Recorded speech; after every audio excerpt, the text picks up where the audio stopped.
So everybody, I've done it. I've went ahead and just ordered the most powerful production Corvette ever made. And it's kind of surreal because I don't have it yet, so you know,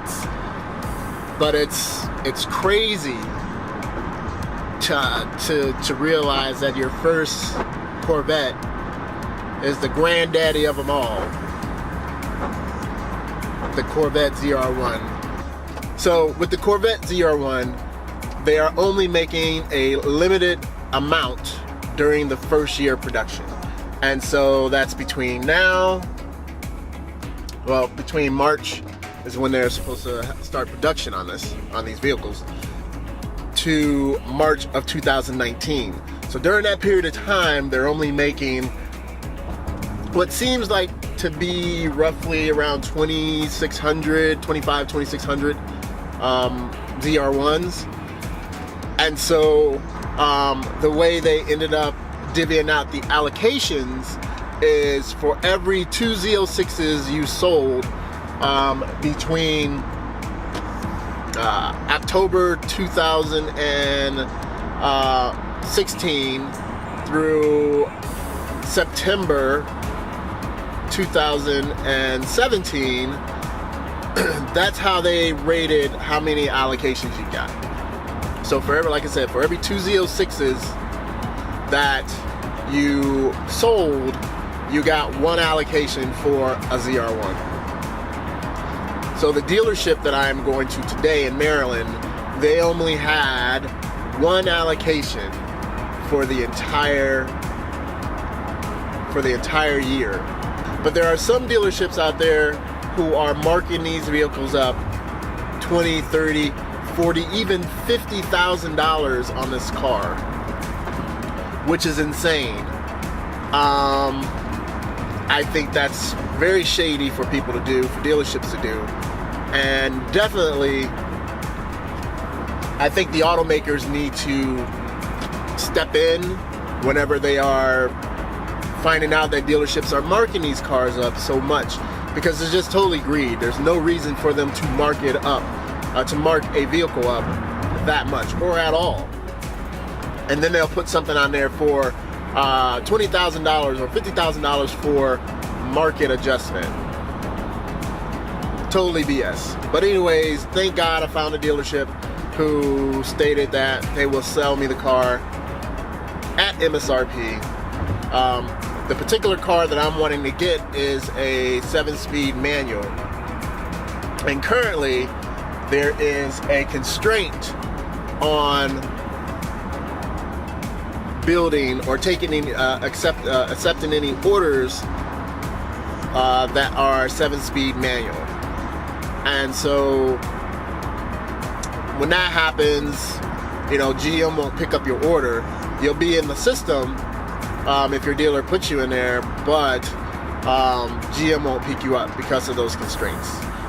And so yeah, so once it was unveiled, and it was unveiled in Dubai, once I saw that, I really started to think about, this might be the car that I want. This might be the one that I go ahead and pull the trigger on. But everybody was just talking about how scarce these vehicles were going to be, and that they were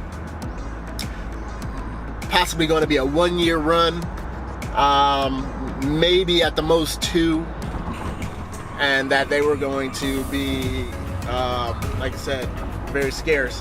And then on top of that, everybody was speculating about how much it was going to cost. And there was just so much hype, and still is, so much hype around this vehicle.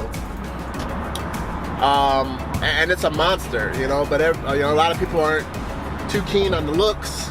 Some people think it's a, you know, just a Z06 on steroids, which what it is. Some people think that from the side it looks a little underdone. Some people don't like the big wang, as everybody likes to call it. And I never even really looked at Corvettes like that until the C6s came out. Although the old model, the old school, I think 69 or something like that, Stingrays that had the side exhaust, those were some bad cars. I did like those when I was growing up. All right, everybody, so that's what I wanted to tell you guys. That's what I wanted to relay to you guys. Normally, I try not to let the cat out the bag about different things like this because I don't want to jinx it. Technically, I really want to be able to follow through every step of the process, as far as going to do the paperwork, which I just came from doing, and you know, with updates and different things like that. But I don't know. I think I'm gonna end up playing this low key. I will do updates every now and again, but for the most part, I'm just gonna sit back, kind of let things happen. And I'm a firm believer in never counting your chickens before they hatch. Yeah, so it's just like I said, I'm gonna play this one cool and just let it happen. So I want to thank each and every one of you for, you know, stopping by, listening to me rant about this car that I just ordered. But I think it's an exciting time. Definitely an exciting time for me. Hopefully it's an exciting time for you, especially a lot of you who have been with me, you know, before you even knew that I even had any cars or anything like that. You just kind of followed my channel, either one because you met me, you thought my content was interesting, or word of mouth. But either way, I'm happy that you're here. And I implore each and every one of you to go and follow the other channel, the ZR1 Messiah. And it's going to be a lot of good content there. Of course, once you're able to get a car, and you know, that kind of opens a whole new realm of possibilities as far as the way that you can take your channel. And so that's why I believe I ended up creating a separate channel, because I still want to do my vlogs on car shows and different things like that.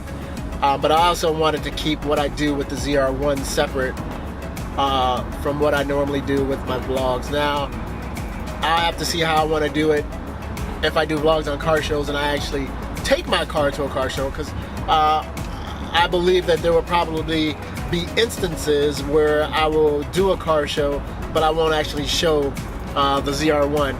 And so it's don't get me wrong, I'm not going to be one of those trailer queens or anything like that. I'm going to actually drive this car. I'm going to actually do things with it. Tracking is, I'm still debating that. However, it's an expensive piece of machinery to take to the track and beat the hell up. You know, although it's a track-focused car, you know, I don't know. Maybe I'll just drive the hell out of it and won't track it. But other people, you know, I get it. That's why some of y'all bought the car, and that's what you want to do with it. You know, so be it. You know, but as everybody always says, you know, it's your money. You do what you do with it, what you want. It really doesn't matter what anybody else thinks, because they're not paying the car note on that thing. So, and I'm the exact same way. No matter what you do with that car, it's yours. Whether you track it, or it's a trailer queen, or whatever. You know, different strokes for different folks. And so, but I'm just happy that I was able to share with you something significant in my life right now, and that's the purchase or the ordering of this ZR1. So I hope that everybody will go over to the new channel, ZR1 Messiah, sign up for that, and maybe I'll be doing some more vlogs possibly about what I want to do or what I plan to do with the vehicle. But I might just keep with what I'm doing on my D'Anthony channel, and just, you know, keep everything there until I actually get the ZR1 in-house, and then start vlogging about that. Yeah, so once again, thank you, and deuces.